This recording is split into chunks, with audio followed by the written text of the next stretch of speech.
Hello and welcome to the 12th story from the Mammoth Book of Haunted House Stories.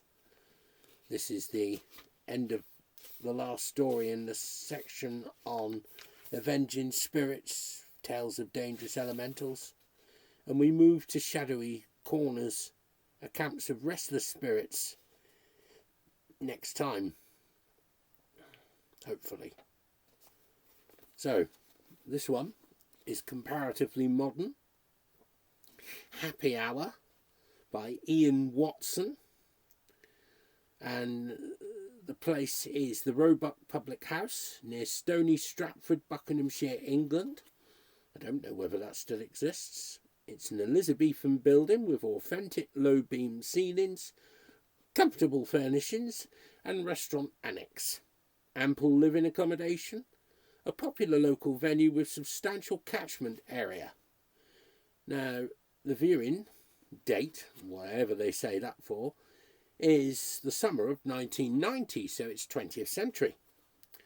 And the agent is Ian Watson, who was born in 1943. He would be 82, I don't know if he's still alive or not. He was born on Tyneside and was a teacher in Tanzania and Tokyo for some years before returning to England to become one of the first lecturers in future studies. He has written an impressive variety of award-winning science fiction and supernatural novels, including The Embedding, 1973, The Gardens of Delight, 1980, and The Fireworm, 1988, and has been described as the natural successor to H.G. Wells. Watson is a master of short stories dealing with the nature of perception, as he demonstrates in Happy Hour, which is about an ancient evil mixed up with modern technology. The setting, he says, is based on a real pub. And this story, I'm just going to see how long it is. 910111. It's 21.5 pages. So we begin. With an abrupt, loud clatter, the steel slats of the exhaust fan exploded open, making our hearts lurch. Martin mimed quick pistol shots at it. Pung, pung, gotcha. That fan was set just beneath the bowed-beamed ceiling of the bar in the Roebuck. The contraption was at least 20 years out of date. It didn't purr softly like a modern fan. It exploded open, showing its teeth, and gulped at the atmosphere. One of the historic stones of this pub, built in the reign of Good Queen Bess, so a sign on the wall boasted, had been removed so that the thing could be inserted. The actual mechanism was hidden inside the wall. When the fan was in repose, all that showed was a slatted cream panel, 1 foot square, lying flush with the cream plasterwork.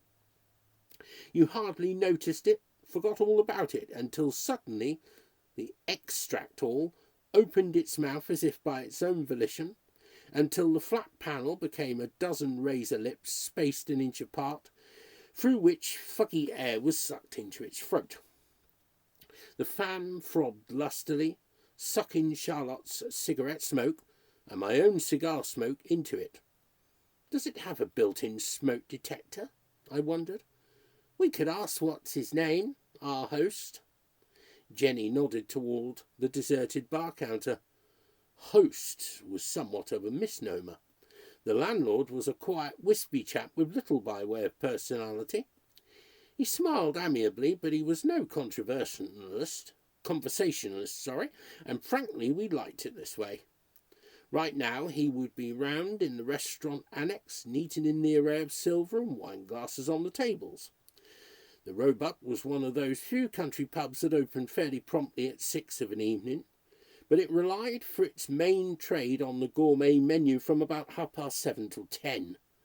It wasn't much of a hangout for locals and yokels. To be sure, now that the licensing hours had been liberalised, the place could have stayed open all day long. Yet what rural pub would bother to? We were lucky to have found the Roebuck. Jenny and I, Charlotte and Martin and Alice, who was special, all commuted to London and back by way of big glassy Milton Keynes station. Charlotte and Martin had bought a sizable thatched cottage in a couple of acres this side of Buckingham. Jenny and I were based in a different little village outside of Stony Stratford in a barn conversion. Alice lived somewhere in the vicinity, alone or otherwise. Alice was our delicious enigma. Apparently she was in publishing. Webster Freeman, Art and Oriental Wisdom volumes shading into the outright occult. I sometimes fantasized her dancing naked around a bonfire or homemade altar along with other like spirits, firelight or candlelight winking between her legs. If such was the case, she had never tried to recruit us. And curiously, my fantasies along these lines never provoked an erection.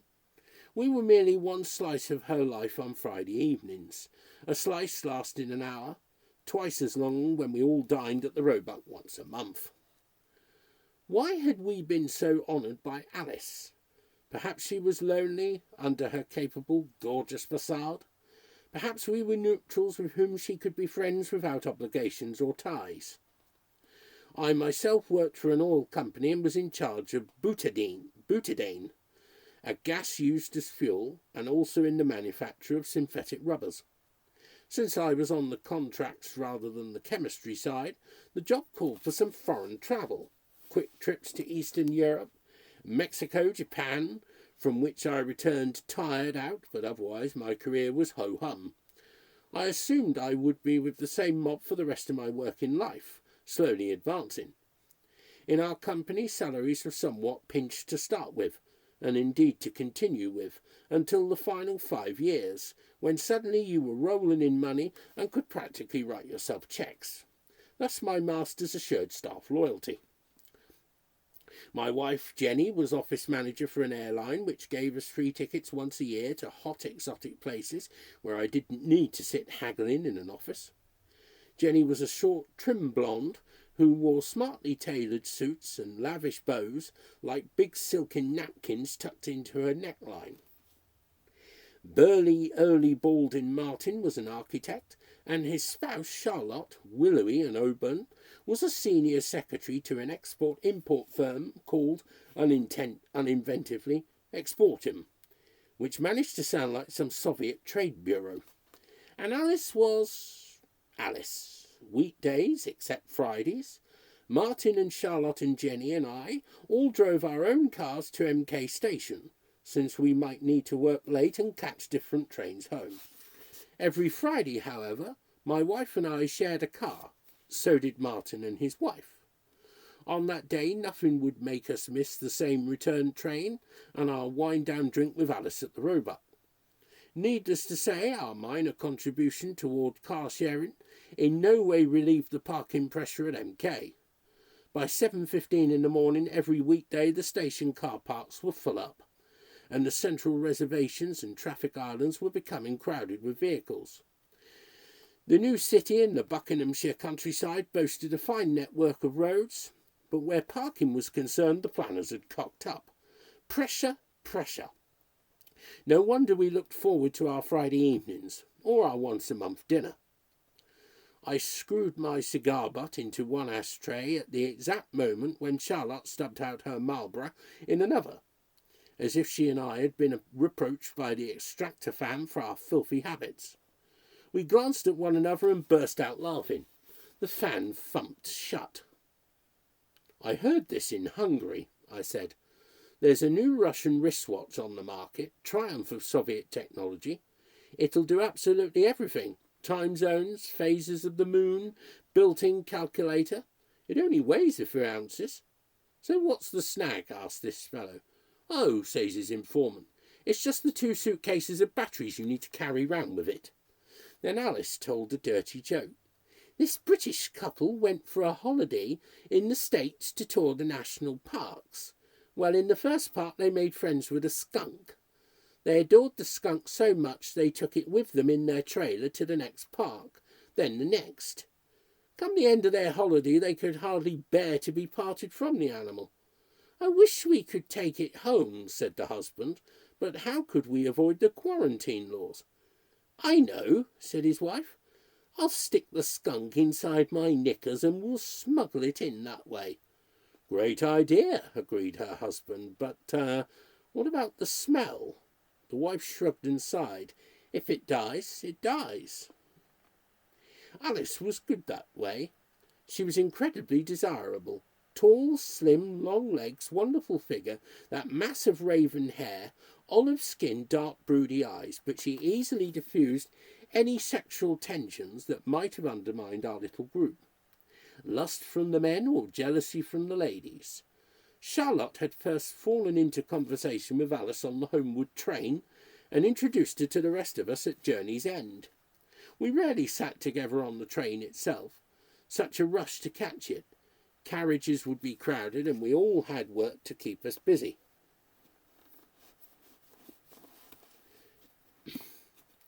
Alice refrained from letting us know her home address or phone number, perhaps wisely in case Martin or I tried to see her privately. Nor, in fact, had she ever asked about our own homes. A tacit agreement prevailed not to know. Meanwhile, she certainly made our Friday evening group react together. She was our catalyst. Without her, we would have been just two everyday couples. With her, we felt special, a new sort of unit, a sparkling fivesome. Gleefully, Martin took over the baton of joke-telling. The Mother Superior of this convent school invited a Battle of Britain hero to address her girls, he said with relish. The flying ace told them I was at 8,000 feet in my Spitfire. I saw a Fokker, that's a triplane, to the left of me. There was another Fokker to the right of me. I looked up and the sky was full of Fokkers. I should explain, girls, interrupted the Mother Superior, that the Fokker-Wulf was a Second World War German fighter plane. That's quite right, Mother, said the airman, but these Fokkers were flying Messerschmitts. Though the jokes themselves might have seemed silly, it's the way they're told, isn't it? We excelled ourselves in wit and amity that evening, until the pub cat came a-calling on us. This Mog was a scruffy ginger specimen, which I had seen the landlord shooing outdoors on a couple of occasions. With the unerring instinct of pussy-cats, that word is pussies actually, but I'm going to use pussy-cats, it made straight for Alice to rub against her leg. She drew away. I loathe cats. I'm allergic. Get away. Martin flapped and clapped his hands. The Mog retreated a little, not particularly deterred. So much, I thought wryly, for Alice being any kind of spare-time witch, and to my scanty store of information about her I added the knowledge that there were no felines in her home. She shifted uncomfortably. I can't bear to touch them. I really don't like them. This was the first sour note in any of our evenings. Derek, Jenny said to me, for heaven's sake, grab it and shove it out of the door. It's the hair, murmured Alice. It would give me a terrible rash. I hope they don't let it sleep in here at night, sprawling on these seats, rubbing fur off all the time. If they do let it, and I knew that, well. The end of our Friday fivesome. Panic. We would never find another suitable pub. I'm sure it's an outdoor cat, Martin assured her. I was shoving my chair back quietly prior to attempting to collar the beast when that fan on the wall went click-clack. It simply opened its slats for a moment, then shut them again, as if a strong buffet of wind had surged through from outside, though the weather had been clement when we drove up. The cat skedaddled as if a bucket of water had been dumped on it. That scuttled him. Thanks, Fan. Must be turning blowy outside. We should go, said Alice. Till next week. Anxious me. Oh, yes, he promised. We all rose. But outside the night was perfectly still. Not even a breeze. The following Friday our trio of vehicles all arrived at almost the same time at the Roebuck. Under the bare chestnut trees, standing sentinel by the car park, Charlotte inhaled. Is that your perfume, Alice? It's glorious. It was indeed. Rich, musky, wild, yet subtle nevertheless, like some treasure forever unattainable, unownable. A friend of mine runs a perfumery down in the Cotswolds, Alice told her. This is a new creation. Could you possibly get me? Began Charlotte. No, don't. Never mind. It doesn't matter. Of course not. If Charlotte wore that ravishing scent, what might Martin imagine? Alice didn't press her. I'm trying to give up smoking, added Charlotte as we headed through the November chill toward the door. Tonight I think I'll do without. This seeming non sequitur was actually an intimate confidence between the two women. Indeed, between all of us. We mustn't pollute Alice's fragrance. The onus now lay on me to refrain from lighting up any of my slim panatellas. I rechecked our host's name painted over the lintel of the door. John Chalmers, of course, though I needn't have bothered. I had to tinkle the bell on the counter several times before he came, seeming too preoccupied even to greet us beyond a few knots. As soon as I had extracted a couple of pints of Adnams for Martin and me, a gin for Jenny and a Lowland single malt for Alice, Chalmers withdrew. Alice was a connoisseur of Scotches, an Evergrace note in her favour. I'd like to sit under the fan tonight, she announced. So as to minimise her own fragrance diplomatically, symbolically, we sat at a table different from our usual one. Scarcely a couple of minutes passed before clunk-clack. The slats of the fan sprang open and the machinery sucked air. How odd, said Martin. None of us is smoking and it switches on. Maybe, I said recklessly to Alice, it's breathing your scent in. Maybe it's in love with you. Jenny darted me a dubious glance. The fan continued operating without ceasing, throbbing away, never shutting down. Unaccountably, John Chalmers kept wandering into the body of the bar, dusting ashtrays, adjusting the hang of hunting prints on the walls. What's up, man? Martin asked the landlord during his third incursion. Tiger's gone missing.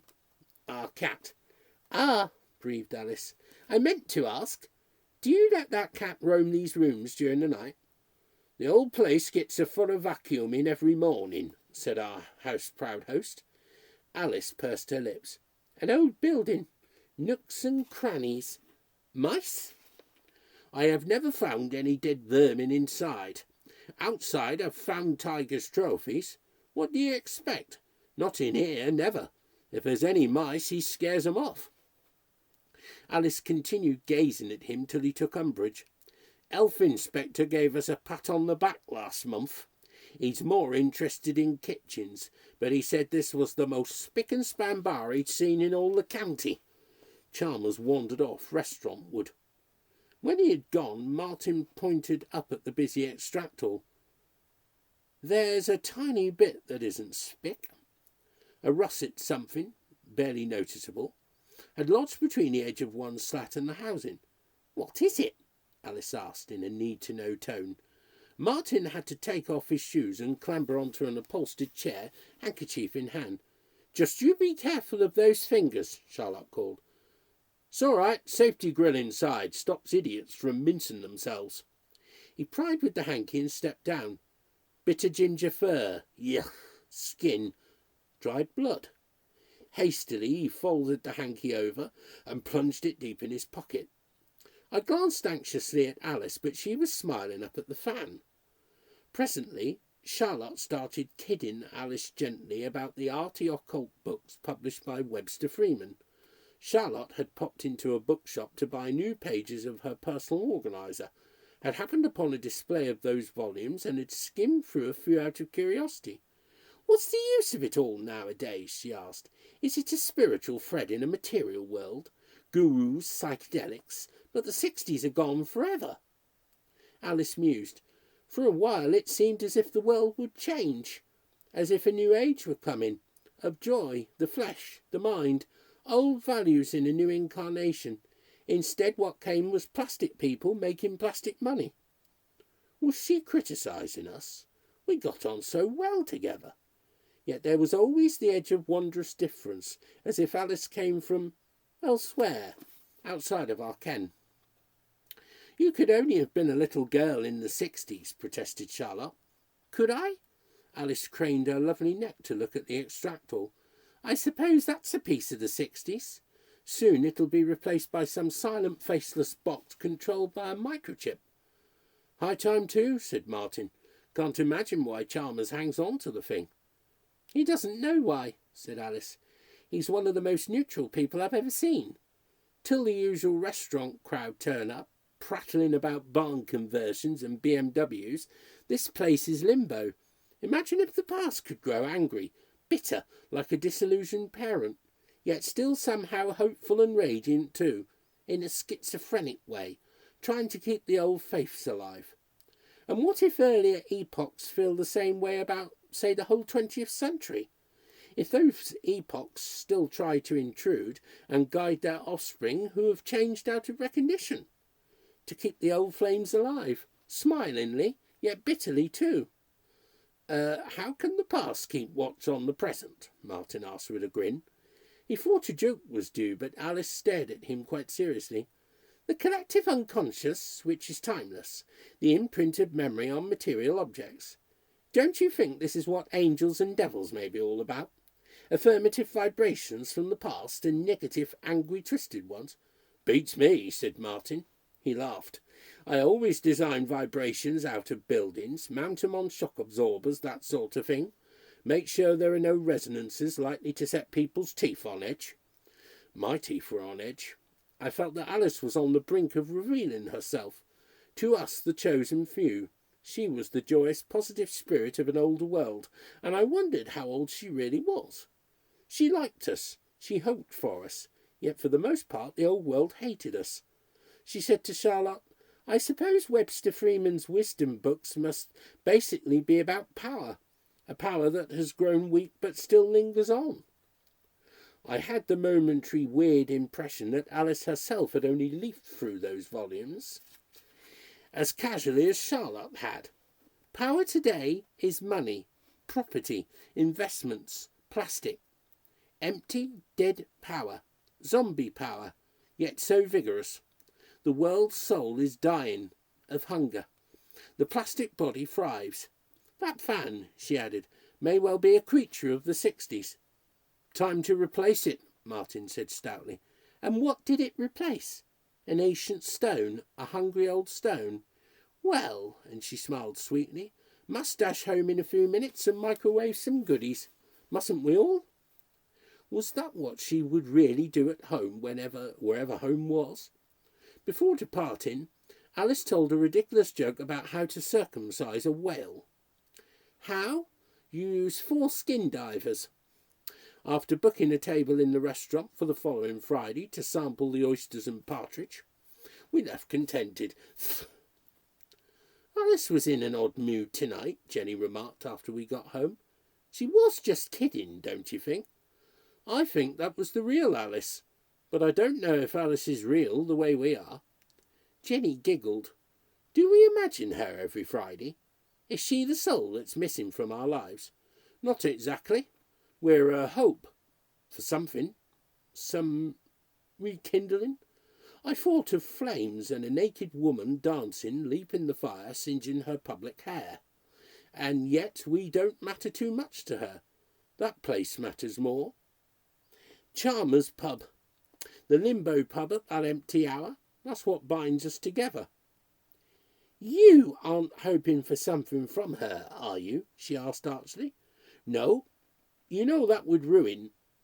I had been about to say the magic. I said instead, the happy hour, maybe, I added. Without us, it's difficult for her to make contact with the modern world. Come off it. Charlotte met her on the train from Euston. Alice is in publishing, in business. Is she? I wondered. Alice spoke as if she had been at home in the 60s. Not just a little girl back then, but herself as now. And I suspected crazily that she had existed in earlier times too. Charlotte had met Alice on the train. Had any of us bumped into Alice again, either on the London-bound train or the return one? I knew I hadn't. I had glimpsed Alice coming out of MK station and also cruising for parking in her Saab. yet I had never seen her anywhere on the platform at Euston. Given the rush and the crowding, that wasn't totally odd in itself, unless none of us had ever coincided with Alice after that first occasion. Certainly Jenny had never mentioned doing so. I refrained from asking. We microwaved duck à l'orange, went to bed, and made love the same way we usually made love on a Friday night. When Jen and I were making love, I never thought about Alice, never visualised her, as if I were forbidden to, as if Alice could reach out and control me. Only afterwards did I lie awake wondering about angels and demons, contrasting values in the same equation, as messages, vibrations from the past, intent on charming or savaging the present day. But not widely so, only marginally, except where a magical intersection of persons and places occurred. On Monday I had some hard talking to do to some visiting Hungarians, though I mustn't be too stringent. I enjoyed the hospitality in Hungary. Next Friday in the Roebuck we had already scrutinised the menu through in the bar and ordered. Jenny and Charlotte went off together to the ladies' room. I myself was overcome by an urgent need to pee. So apparently was Martin. Martin and I both apologised simultaneously to Alice and fled to relieve ourselves, leaving her alone. Until then the fan had remained tight-lipped. Clunk clack, I heard as we retreated. It was a long, strong pee for both of us. The word is piss, by the way. Martin and I left one urinal basin untenanted between us. A kind of ceramic sword laid not between knight and lady, but between squire and squire, both of us being chaste, faithful squires of Alice. Let us get up to no monkey business together. It's odd that women can waltz off together to the ladies as a sort of social event, whereas chaps should do no such thing, as if mutual urination is a queer sign. Have the boys gone off together to compare their organs? In this case, need dictated. As we were walking back, bladders emptied out, I heard the fan shut off and close itself. The bar proved to be deserted. We assumed that Alice had followed our wives to the powder room. We chatted about the innovative design of a new office block currently soaring near Euston Station. People were christening it the Totem Pole. Then our ladies returned without sight of Alice. In case Chalmers had summoned us and Alice had gone ahead to the restaurant, I checked there in vain. Chalmers's wife ducked out from the kitchen to remark that I was a little early. I checked the car park where Alice's Saab sat in darkness. Can't find her anywhere, folks. I spotted Alice's silvery purse lying on the carpet. Before I could go to retrieve it, Martin hurried to my side and gripped my arm. Look at the fan, he whispered fiercely. The slats of the extractor were moving in and out gently, one by one, top to bottom, in an undulating fashion. I thought of someone sucking their teeth. The edge of each slat was streaked crimson, thin lines that faded, even as I watched, as if being absorbed or licked away atom by atom. Are my eyes playing tricks? What do you think, Derek? You aren't suggesting. I bloody well am. I've been doing some stiff thinking about Alice since her spiel last week. Stiff thinking? He looked exasperated. I never get a hard-on thinking about her. Fact is, I can't seem to, whatever Charlotte may imagine. Me neither. She's an enchantress, supernatural. I mean it, old son. Haven't you suspected? I nodded cautiously. This wasn't quite the thing to admit to one another. I thought she might be a modern-day witch, I said. Despite commuting to Euston and driving a Saab, type of book she publishes, you know. I was only telling him a quarter of the truth. Since last weekend I had thought ever more about angels and devils, for want of better names, about benign and angry vibrations from a past that had been disenfranchised, in a kind of time-crossed disinheritance, the plastic children forsaking the memory of the parent. Alice was more than any latter-day witch, and less because she wasn't of our time at all, in spite of her modern gear and jokes. Not a witch, Derek. A lamia, as in Keats's poem. Had to read that at school. A female spirit who preys on travellers. She never preyed on us. Just so. She was being a good girl with us. Friday evening was her leisure time, her friendly hour. She stopped us from feeling lustful. What are you two arguing about? Asked Charlotte. She and Jenny couldn't see the fan without turning. Did one of you say something to Alice that you shouldn't? Something to offend her? No, damn it, swore Martin. But something did go wrong, I insisted, and she melted away. No. He grabbed and shook me. Jenny started up, fearing that we were about to have a brawl. About Alice, right in front of our wives. You don't get it, do you? His face leered into mine. The fan ate her. It fell in love with her, just like you said, and it consumed her. It sucked her into itself. The bloody fan. By now the slats of the extractor were quite clean and no longer made that munching motion. Charlotte also leapt up. You're mad. Get away from under that fan, love, begged Martin. Remember the cat that went missing? Remember how Alice hated cats? The fan ate the cat up for her. We found that scrap of bloody fur up there, right? And Alice knew. She knew. I recalled Alice's smile, directed at the fan. One night last week the fan extracted poor old Tiger, he went on. Remember what Alice said about how the fan replaced a hungry old stone? Something up there is kin to her. A demon, I thought, to her angel, but both of them aspects of the past still wooing the present weakly, in friendly or venomous guise. That thing's much more powerful than Alice guessed, insisted Martin. When we all went off to the toilets, and who sent us, her or the fan, it sucked her in because it wanted her. What Charlotte did next was either quite stupid or remarkably brave. Of course, she did not see Alice the way we fellows saw her. Maybe women couldn't. She kicked off her shoes, burrowed in her own bag for a neglected pack of cigarettes, lit one, and mounted a chair. That's impossible, she said. Physically impossible. Leaving aside the wild idea of an extractor fan falling in love. Charlotte puffed smoke at the blank face of the fan. The cat fur. Clunk, clack. The fan opened up. The mechanism whirred. Smoke disappeared. Charlotte never flinched. She flicked her lighter for illumination. Daringly she teased two long fingernails between the slats and tugged. Several strong black strands of hair came free. Oh, she said and jumped down. Is this some joke the two of you cooked up with Alice? Is she waiting outside the door, stifling her giggles? Martin crossed his heart like a child, and Charlotte faltered. I was wrong. Each in our way we must have been thinking along similar lines about Alice. Our ladies had both been resisting such conclusions. It's still impossible, Charlotte said, unless the fan leads somewhere else than just to the ordinary outside, and unless it changes what it takes, unless it etherealizes stuff instead of merely making mincemeat. Maybe it does. What was the landlord saying about never finding any mice? How can that be a magic fan? How? By now Jenny was caught up in our conviction. We can't call the police. They would think we were insane.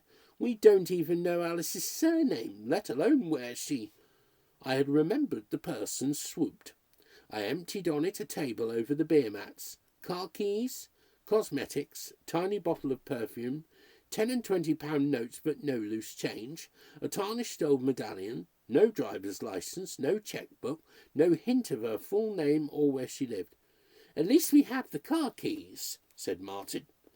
There'll be no clues in her car, I told him. She isn't any ordinary human being. Oh, we know that already, Derek, darling.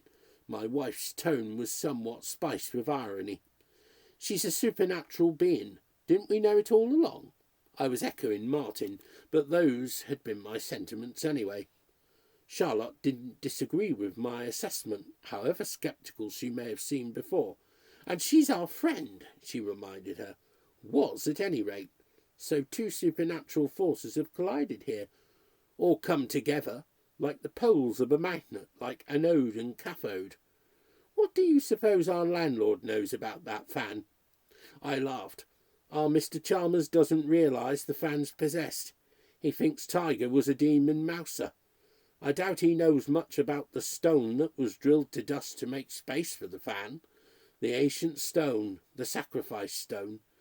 A hard pain in my left hand alerted me to the fact that I was clutching that medallion from Alice's purse. As I opened my palm, the pain numbed to a cold tingling.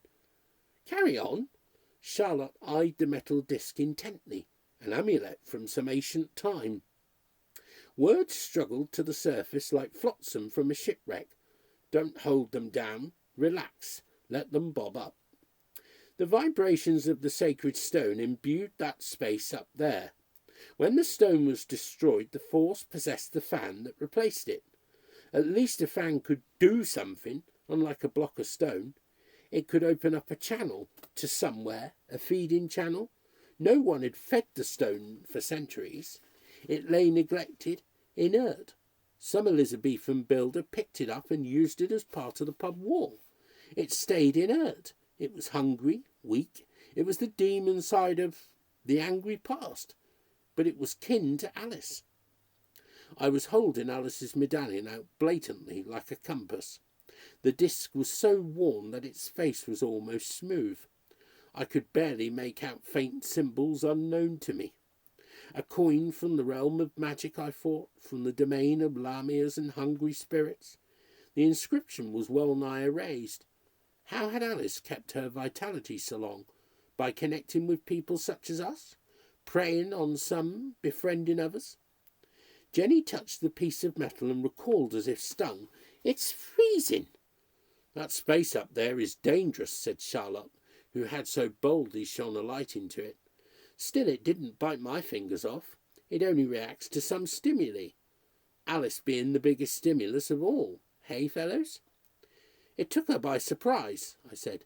"It was playing possum till we went to the toilet, till the vibrations tickled our bladders. Or maybe that was Alice's doing. She wanted to be alone with it. It overwhelmed her." She had been well aware of it, must have sensed its true nature when we first brought her here. She was flesh, it was an object, her malign counterpart, which nevertheless yearned for her. She wanted to commune with a kindred force, but imagined she was stronger. We want her back, don't we?" Charlotte went on. "This is the machine age, right? We know machines. That thing's out of sync with the age." "What are you driving at?" Martin asked his wife. "You're a dab hand at fixing things, aren't you?" She jerked a thumb at the leaded window behind the bar counter. A no vacancy sign hung facing us. Consequently, anyone approaching from outside would read the alternative invitation, vacancies. "We'll spend the night here. You have a toolbox in the car. When all's completely quiet, we'll sneak down, do a spot of dismantling, and reverse those damn fan blades so that the air blows into this room, not out. Air and whatever else. Cigarette and cigar smoke is like foul incense to it," I found myself saying.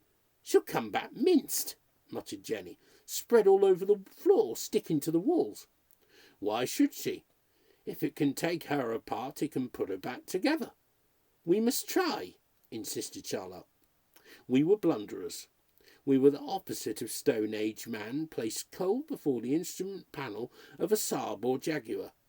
We were techno man faced with the stone and blood controls of some old alternative world of spirit forces. Chalmers appeared and announced, "Your table's ready, if you'd like to come through." "I'm afraid there'll only be 4 of us," said Martin. "Did the other lady leave? This is the time you booked for." "I know. She was called away. A friend came for her. She had to leave her car. We'll see to that tomorrow." Chalmers raised an eyebrow. "Fact is," blustered Martin, "we'd like to enjoy a bit of a celebration. Special occasion. Do you have 2 double rooms free for the night? Don't want the police stopping us afterward, breathalyzing us. Can't risk that." The landlord brightened. "We do, as it happens." "We'll take them." "Mr. Chalmers," said Charlotte, "out of curiosity, why did you mount that fan in that particular position?" "Had to put it somewhere, didn't we? That was the first year we came here. Oh, a long while ago.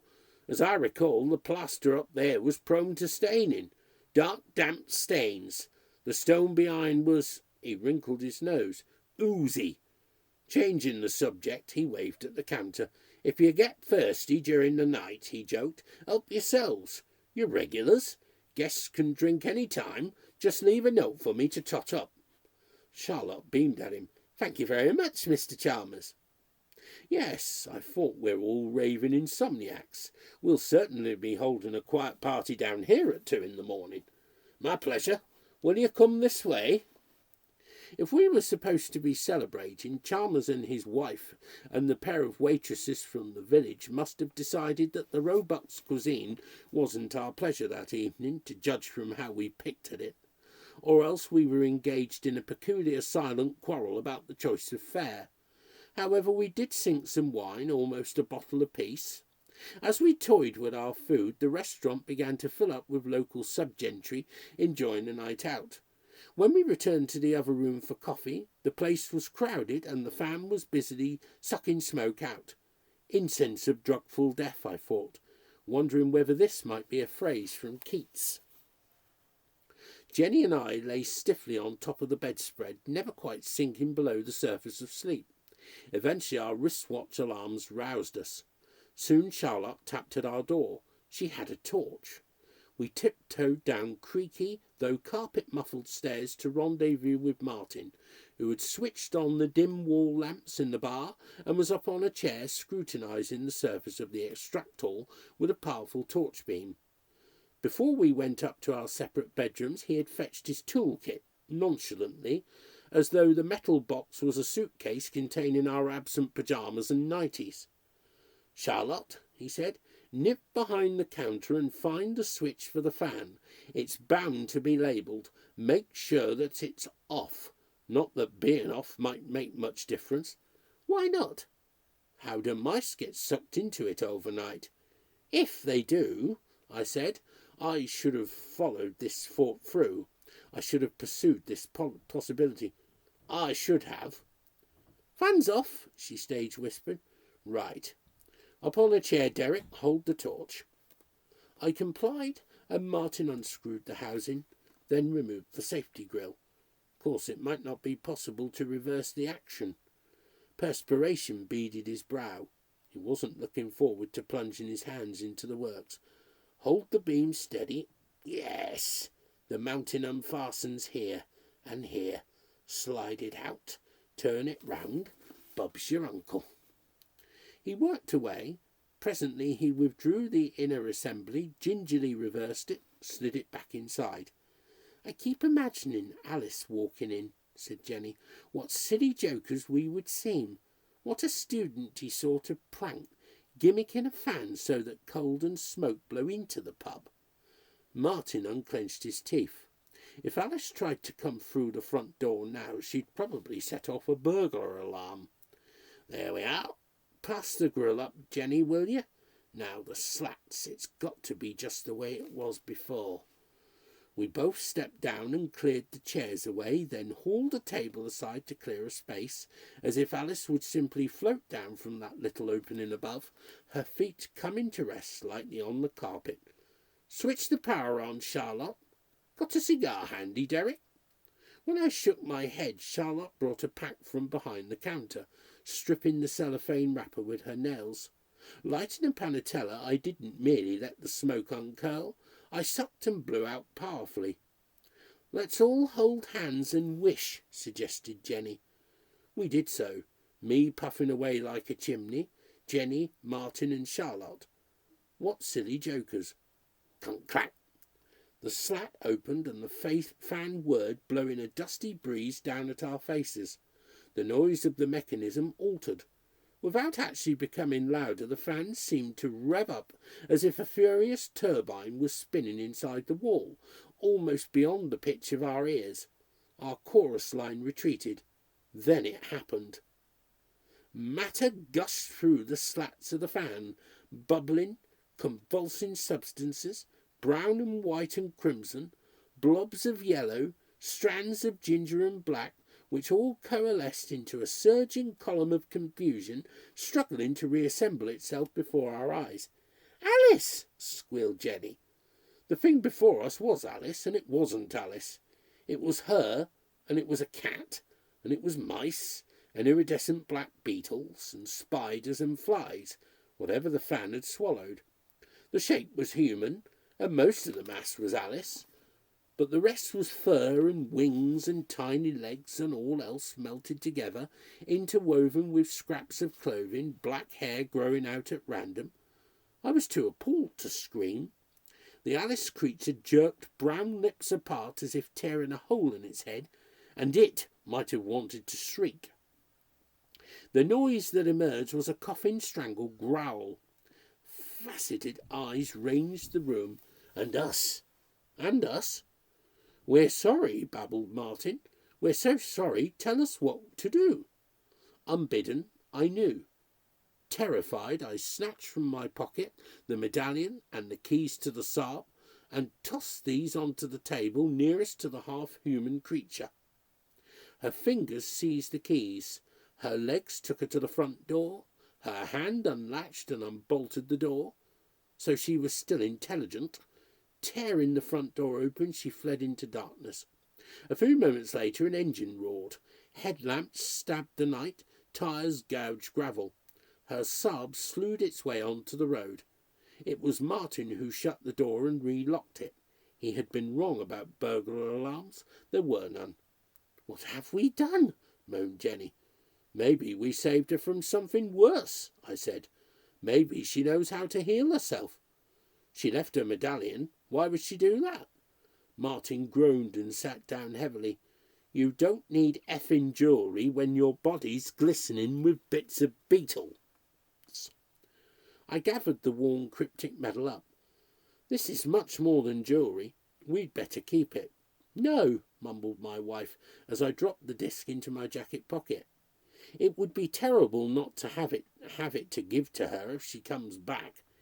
It could lead that thing to us, Derek." "What's going on?"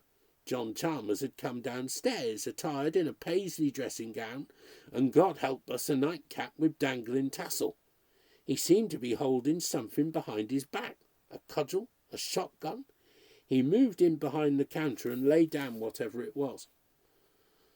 "Our friend came back for her car," Charlotte attempted to explain.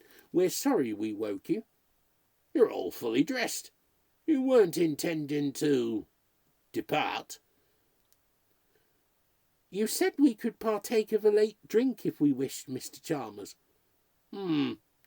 Screwdrivers?" For one stupid moment I imagined he was offering to fix cocktails for us. However, he was eyeing Martin's tools still lying in view. Charlotte was quick on the uptake. "Our friend's car needed fixing. That's why she had to leave it earlier." Chalmers shook his head sceptically. "I'd like a brandy, please," she told him. Her hand was straying automatically to the shoulder bag she had brought down with her, hunting in it. "Don't smoke, love," Martin said urgently. "If you have any, don't light up. Make that 2 brandies, will you? Doubles." "Same for us," I said.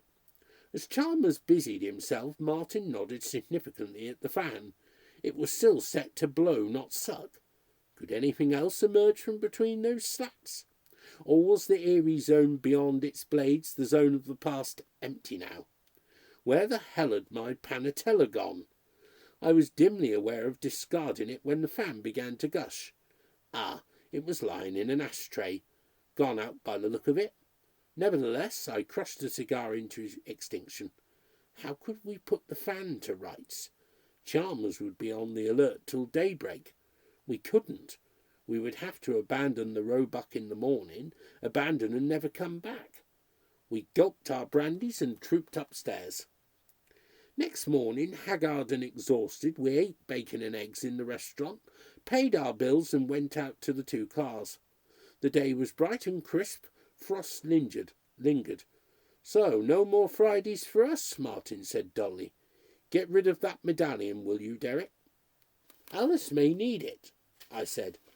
"She may need us. She may need you," said Charlotte, "but not in the same way as before." We parted and drove off from the Roebuck through the dead cold countryside. Jenny worked on me all weekend about that wretched medallion until I did promise to dispose of it. On Monday morning, walking through London to work, I dropped the worn discs down a sewer grating. That night I dreamed about Alice, the Alice we had known before. This time she beckoned me lasciviously toward a doorway. She dropped her clothing. Naked she invited me. On Tuesday, prior to a meeting with some Japanese about supplies of butadine, Martin phoned me at the office. A car followed me home last night, Derek. It hung well back, but when I was passing through, he mentioned the village with some decent street lighting, I'm sure it was a Saab. Thought I'd better tip you off, eh? I've been thinking. He sounded furtive. I've been thinking about Alice. She never knew where we lived, did she? I'm not sure she wanted to know. She knows now, so far as I'm concerned. He rang off. Martin didn't phone again, though I made a call to Webster Freeman Publishers. They had never heard of an Alice. I wasn't surprised. It's Friday night and I'm driving home on my own, listening to Vivaldi's Four Seasons. It's the time that should be the happy hour. Jenny and I both took our cars to MK today. Headlights are following me, always keeping the same distance behind whether I speed up or slow down. If Alice comes calling, what do I give to her now? Since Monday I've been increasingly haunted by mental snapshots of the old Alice. The other day I heard on the radio how the average male thinks about sex 8 times an hour. That's how often Alice crosses my mind. Fallen in love or in lust with her. Does Martin secretly feel the same way for this Lamia? These feelings overpower me as surely as I was possessed in the pub that night by an urge to pee, the need to release myself. Even after what happened, maybe Alice left that medallion behind to protect us from the altered Lamia. Now that token no longer does so. Ahead there's a lay-by where a caravan is parked permanently. Sally's Cafe, serving breakfast to truck drivers all day long, but not by night when it's locked up, shuttered, abandoned. I'm pulling in and braking 50 yards past the caravan. Will the car in my mirror overshoot, pass by? No. It pulls in too. It parks abreast of Sally's Cafe, douses its lights. A Saab, I'd say. The driver's door swings open. Soon I may understand all about Alice and her domain, which we first denied, then stupidly desecrated. Has the past's love of us all turned sour now, grown vicious? A dark, amorphous figure emerges from the Saab and rushes toward me. I'll let her in. The Alice we knew always appreciated jokes. The final joke is I've become an almighty fan of hers. Will I have time to tell her? To hear her laugh or shriek? I open the door. I can't help myself.